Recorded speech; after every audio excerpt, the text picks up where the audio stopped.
Hey guys what's up. कैसे हैं आप लोग? आई होप आप सभी लोग बहुत अच्छा कर रहे हैं अपनी लाइफ में। और आपकी प्रिपरेशन तो माशाल्लाह बहुत अच्छी चल ही रही होगी। देखो यार, थंबनेल में तुमने देख लिया होगा कि आज हम करेंगे टेस्ट फॉर कार्बोहाइड्रेट्स का पार्ट टू है ये। पार्ट वन मैंने कवर कर लिया है। जिसने वो वीडियो नहीं देखा है, मैं डिस्क्रिप्शन बॉक्स में लिंक दे दूंगा, वो चेक कर लेना। टेस्ट फॉर अमीनो एसिड्स हमने कवर कर लिए हैं, वो भी चेक कर लेना। और जो आज हम टेस्ट पढ़ेंगे, Fehling's test and Tollens test, ठीक है। दोनों का रिजल्ट ऑलमोस्ट सेम होता है, दोनों सेम ही टाइप की चीजों को डिस्टिंग्विश करने के लिए यूज करते हैं। वैसे ही बेनेडिक्ट टेस्ट भी था, वो भी इसी की कैटेगरी में आता है। दूसरी चीज, फेलिंग्स टेस्ट और टॉलेंस टेस्ट हम एल्डिहाइड और कीटोन वाले चैप्टर में भी पढ़ते हैं, तो उसी से रिलेटेड थोड़ी बहुत चीजें होंगी। तो अगर तुम ये समझ जाते हो तो तुम्हें ये एल्डिहाइड और कीटोन्स वाले चैप्टर में भी थोड़ा सा बेनिफिट देगा, ठीक है। Welcome to the official YouTube channel of केमीवे, और मेरा नाम है सौरभ श्रीवास्तव। आज का वीडियो शुरू करते हैं बिना किसी देरी के। देखो, पहली चीज जो है, फेलिंग्स टेस्ट जो है, फेलिंग्स टेस्ट को हम क्यों यूज करते हैं? देखो यहाँ पे साफ साफ मैंने लिखा है कि Fehling test is one of the sensitive test for the detection of reducing sugars. तो फेलिंग टेस्ट मैं बोल सकता हूं, Fehling test is use to distinguish distinguish reducing sugar and non reducing sugar. मैंने लास्ट वीडियो में भी बताया था कि बेनेडिक्ट टेस्ट जो होता है वो भी रिड्यूसिंग शुगर और नॉन रिड्यूसिंग शुगर को डिस्टिंग्विश करने के लिए हम यूज करते हैं। क्या होता है रिड्यूसिंग शुगर, क्या होता है नॉन रिड्यूसिंग शुगर, उस पर एक अलग वीडियो आएगा। पर अभी समझने के लिए तुम ये समझ लो, जिनके पास भी फ्री एल्डिहाइडिक और कीटोनिक ग्रुप प्रेजेंट होंगे उनको हम बोलते हैं रिड्यूसिंग शुगर, और जिनके पास फ्री एल्डिहाइडिक और कीटोनिक ग्रुप प्रेजेंट नहीं होंगे उनको हम बोलते हैं नॉन रिड्यूसिंग शुगर। तो रिड्यूसिंग शुगर और नॉन रिड्यूसिंग शुगर को अगर तुम्हें डिस्टिंग्विश करना है तो you can use Fehling's test. अब हम कौन सा रिएजेंट यूज करते हैं, बहुत ध्यान से सुनना। जो देखो, एक्चुअली में जो रिएजेंट है फेलिंग्स का, एक्चुअली में उसमें दो सोल्यूशन होते हैं। एक को हम बोलते हैं फेलिंग सोल्यूशन ए, और दूसरे को हम बोलते हैं फेलिंग सोल्यूशन बी, ठीक है। तो फेलिंग सोल्यूशन ए क्या होता है? फेलिंग सोल्यूशन होता है एक्वस CuSO4। एक्वस CuSO4 मतलब यहां से हमें जो आयन मिलने वाला है वो मिलने वाला है Cu+2। और मैंने तुम्हें कल ही बताया था कि Cu+2 की वजह से जो कैरेक्टरिस्टिक कलर होता है वो होता है ब्लू। तो यहां पे जो कैरेक्टरिस्टिक कलर आने वाला है वो आने वाला है ब्लू। दूसरा जो फेलिंग सॉल्यूशन बी है वो होता है एल्कलाइन सोडियम पोटेशियम टार्टरेट, ठीक है। सोडियम पोटेशियम टार्टरेट, इसी को हम बोलते हैं रोशेल सॉल्ट, ठीक है। अब इसका यूज क्या है? ये एक्चुअली में किसकी तरह बिहेव करता है? ये बिहेव करता है चिलेटिंग एजेंट की तरह। मतलब ये Cu+2 आयन के साथ चिलेट का फॉर्मेशन करेगा। चिलेट का मतलब क्या होता है? रिंग टाइप स्ट्रक्चर होती है, 5 या 6 मेंबर की रिंग का फॉर्मेशन कर लेता है।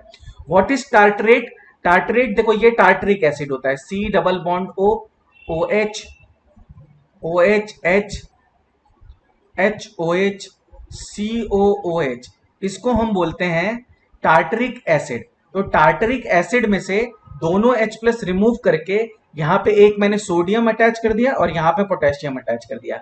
यही मेरा किसकी तरह बिहेव करेगा? यही मेरा बिहेव करेगा चिलेटिंग एजेंट की तरह।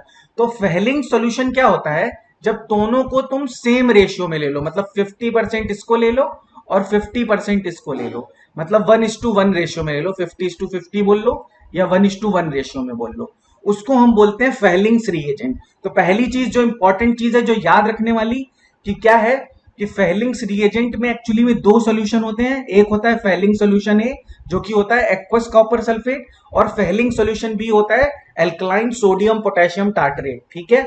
अब हम इसकी देखते हैं कि एक्चुअली में इसमें रिएक्शन क्या होती है, कैसे इसको हम यूटिलाइज करेंगे फॉर टेस्टिंग, ठीक है। अब ध्यान से देखो, देखो यहाँ पे वही चीज लिखी है कि ये है तुम्हारा कॉपर सल्फेट, मतलब CuSO4। यहाँ पे देखो CuSO4 है, और ये है alkaline solution of sodium potassium tartrate. अब मेरी बात ध्यान से सुनो, इसको ध्यान से देखो, C double bond O, O-,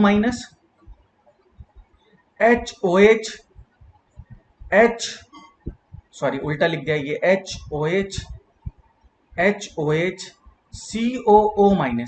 अगर इसका तुम अल्कलाइन सॉल्यूशन लोगे तो यहां से भी H+ रिमूव हो जाएगा और यहां से भी H+ रिमूव हो जाएगा, ठीक है। और जैसे ही ये Cu+2 आयन के साथ आएगा तो ये इसको क्या कर देगा? कोऑर्डिनेट कर देगा। ध्यान से देखना, देखो ये है CH O-, इस पे जो O- है ये इसको कोऑर्डिनेट कर दिया, CH O-, ये यहां से कोऑर्डिनेट कर दिया, ये देखो चिलेट का फॉर्मेशन हो गया, इसी को हम बोलते हैं चिलेट। तो ये हो जाएगा C डबल बॉन्ड O-, और ये हो जाएगा C डबल बॉन्ड O-। इसी तरह यहां सेम अपोजिट डायरेक्शन से भी सेम चीज होगी, इसी को हम बोलते हैं चिलेट कॉम्प्लेक्स। और ये जो चिलेट कॉम्प्लेक्स होता है ये होता है deep blue colour complex, deep blue colour complex, याद रखना। ये जो Cu+2 आयन है ये चिलेट का फॉर्मेशन करने के बाद जो फैलिंग्स का सॉल्यूशन का जो कलर होगा ओरिजिनली वो होगा deep blue colour solution. Simple, यहां तक सबको समझ में आ गया। अब फैलिंग्स को हम यूज कैसे करेंगे, देखो फैलिंग्स टेस्ट में क्या होता है ये तुम अगर समझ गए तो तुम्हारा काम बहुत इजी हो जाएगा। देखो बेनेडिक्ट टेस्ट में हमने क्या किया था, जब भी मैं एल्डिहाइड की रिएक्शन, ध्यान से देखना, किससे करूं, RC डबल बॉन्ड OH की रिएक्शन में कर दूं फेलिंग सॉल्यूशन से। तो यहां पे मैं फेलिंग सॉल्यूशन लिख रहा हूं, फेलिंग सॉल्यूशन ना लिख के मैं Cu+2 लिख रहा हूं। तो देखो ये क्या होगा, इसका तो ऑक्सीडेशन हो जाएगा, ये कन्वर्ट हो जाएगा RCOO- Na plus Cu+2 convert हो जाएगा Cu+1 में। तो ये एक्चुअली में +1 ऑक्सीडेशन स्टेट में है। तो एक्चुअली में फेलिंग सॉल्यूशन किसकी तरह बिहेव कर रहा है, फेलिंग सॉल्यूशन बिहेव कर रहा है माइल्ड ऑक्सीडाइजिंग एजेंट की तरह। किसकी तरह बिहेव कर रहा है, माइल्ड ऑक्सीडाइजिंग एजेंट की तरह। दूसरी चीज तुम एक क्वेश्चन पूछोगे कि यार एक बात बताओ कि एल्डिहाइड तो चलो ऑक्सीडाइज हो जाता है पर कीटोन तो ऑक्सीडाइज नहीं होता है। तो एक बात बताओ कि जो ग्लूकोज है वो तो समझ में आता है कि पॉजिटिव टेस्ट देगा, पर ये फ्रक्टोज पॉजिटिव टेस्ट क्यों देता है। तो याद रखना, ये बहुत जरूरी चीज मैं बता रहा हूं, जो अल्फा हाइड्रोक्सी कीटोन होते हैं, जो अल्फा हाइड्रोक्सी कीटोन होते हैं वो बेसिक मीडियम में, बहुत ध्यान से सुनना, इसका मैं तुम्हें मैकेनिज्म बताऊंगा किसी क्लास में जरूर, वो बेसिक मीडियम में टॉटोमेरिज्म शो करके एल्डिहाइड में कन्वर्ट हो जाते हैं। अगर मैं इसको और अच्छे वर्ड्स में बोलूं तो मैं ये बोलूं कि जो फ्रक्टोज है, जो फ्रक्टोज है वो बेसिक मीडियम में ग्लूकोज के साथ क्या हो जाता है, इक्विलिब्रियम में आ जाता है। तो इस वजह से फ्रक्टोज जो है वो भी पॉजिटिव पॉजिटिव फेलिंग्स टेस्ट देता है। बट तो इसका मतलब जितने भी रिड्यूसिंग शुगर होंगे वो सारे ही क्या देंगे, वो पॉजिटिव टेस्ट देंगे। दूसरी चीज, इसमें कलर कैसा आएगा, तो देखो Cu+1 मतलब Cu2O का जो प्रेसिपिटेट बनता है उसका कलर होता है ब्रिक रेड, ठीक है। तो जो फाइनल सॉल्यूशन होगा अगर उसमें एल्डिहाइड प्रेजेंट हो या फिर कोई अल्फा हाइड्रोक्सी कीटोन प्रेजेंट हो या फिर ग्लूकोज प्रेजेंट हो, फ्रक्टोज प्रेजेंट हो या कोई भी रिड्यूसिंग शुगर प्रेजेंट हो, तो हमारा कौन सा कलर आ जाएगा, तो हमारा आ जाएगा ब्रिक रेड प्रेसिपिटेट, ठीक है। अब हम रिजल्ट्स देखते हैं, ठीक है, चलो आगे बढ़ते हैं। ये देखो रिजल्ट्स में साफ साफ यहां पे लिखा है, ये ग्लूकोज है, ये फ्रक्टोज है और ये सुक्रोज है। सुक्रोज का कलर देखो येलो, सॉरी ग्लूकोज, सुक्रोज का जो कलर है वो ब्लू है, इसका मतलब ये निगेटिव फेहलिंग्स टेस्ट दिया है इसने। निगेटिव फेहलिंग्स टेस्ट का कलर क्या आएगा, निगेटिव फेहलिंग्स टेस्ट का कलर आएगा ब्लू। मतलब sucrose is non reducing sugar, sucrose is, इसका रिजल्ट से हमें यही पता चला ना कि sucrose is non reducing sugar. यहां से मुझे एक चीज क्लियर हो गई। अच्छा, जो पॉजिटिव फेहलिंग्स टेस्ट आएगा उसमें हमें कलर दिखेगा, देखो रेड पीपीटी। तो पॉजिटिव फेहलिंग्स टेस्ट में, पॉजिटिव फेहलिंग्स टेस्ट में जो कलर आएगा वो आएगा रेड, या तुम बोल लो ब्रिक रेड, ठीक है। तो ब्रिक रेड कलर अगर तुम्हें दिखता है सॉल्यूशन में, इसका मतलब वो क्या है, वो रिड्यूसिंग शुगर है। अभी मैं किसके रेफरेंस में बात कर रहा हूं, अभी मैं कार्बोहाइड्रेट्स के रेफरेंस में बात कर रहा हूं। इससे हम और भी इंफ्रेंस निकाल सकते हैं, हम ये बोल सकते हैं कि ये एल्डिहाइड भी हो सकता है, हम ये भी बोल सकते हैं कि ये अल्फा हाइड्रोक्सी कीटोन भी हो सकता है, क्योंकि अभी मैं कार्बोहाइड्रेट से रिलेटेड टेस्ट पढ़ा रहा हूं, इसीलिए मैं बोल रहा हूं कि ये रिड्यूसिंग शुगर होगा, ठीक है। नहीं तो और भी इन्फ्रेंस निकाले जा सकते हैं, ठीक है। तो इसका मतलब जब भी तुम्हें रेड ब्रिक रेड पीपीटी मिलेगी तो तुम समझ जाना कि उसके पास फ्री एल्डिहाइडिक और कीटोनिक ग्रुप प्रेजेंट है। क्लियर, तो इस टेस्ट का यही मतलब है। अब जो हमारा नेक्स्ट टेस्ट है वो भी इसी से मिलता जुलता है, उसमें हम देखेंगे टॉलेंस टेस्ट से रिलेटेड। टॉलेंस टेस्ट को कैसे यूज करते हैं, for the identification of reducing and non reducing sugar. तो नेक्स्ट टेस्ट है अपना टॉलेंस टेस्ट। देखो टॉलेंस टेस्ट तुमने ये पढ़ा है एल्डिहाइड और कीटोन वाले चैप्टर में, पर यहां पे देखो हम किस रेफरेंस में यूज कर रहे हैं। This test is given by reducing sugar. Reducing sugar ही ये टेस्ट देते हैं। तो मैं बोल सकता हूं कि Tollens test is use to distinguish reducing and non reducing sugar. Reducing and non reducing sugar, फिर से बोल रहा हूं, रिड्यूसिंग शुगर और नॉन रिड्यूसिंग शुगर पे एक बहुत अच्छा वीडियो बनाने वाला हूं मैं। वो 5 से 10 मिनट में तुम्हें पता चल जाएगा कि कैसे रिड्यूसिंग शुगर और नॉन रिड्यूसिंग शुगर को डिस्टिंग्विश करते हैं। ठीक है, चलो तो सबसे पहली चीज टॉलेंस टेस्ट अगर करूंगा तो उसके लिए मुझे कुछ रिएजेंट यूज करना पड़ेगा। तो सबसे पहले हम देखते हैं टॉलेंस रिएजेंट क्या होता है और उसको हम कैसे यूज करते हैं। देखो अमोनियकल सिल्वर नाइट्रेट का मतलब अमोनिया प्लस AgNO3 सॉल्यूशन, और अगर अमोनिया सॉल्यूशन में प्रेजेंट होगा तो किसका फॉर्मेशन करेगा, NH4OH का। ये बात सबको पता है, ठीक है। इसीलिए मैंने देखो यहां पे क्या लिखा है, NH4OH प्लस AgNO3। ठीक है, अब मैं यहां पे समझाता हूं कि देखो कैसे क्या हुआ है। देखो ये NH4OH है, अब ध्यान से देखना, NH4 अटैच हो गया किससे, NO3 से, और ये अटैच हो गया इससे। तो क्योंकि Ag पे पॉजिटिव चार्ज, OH पे, तो डबल डिस्प्लेसमेंट रिएक्शन हो गई और ये बन गया NH4NO3 और ये बन गया AgOH। AgOH को जब मैं हीट करूंगा तो ये बन जाएगा Ag2O और ये +1 ऑक्सीडेशन स्टेट में है।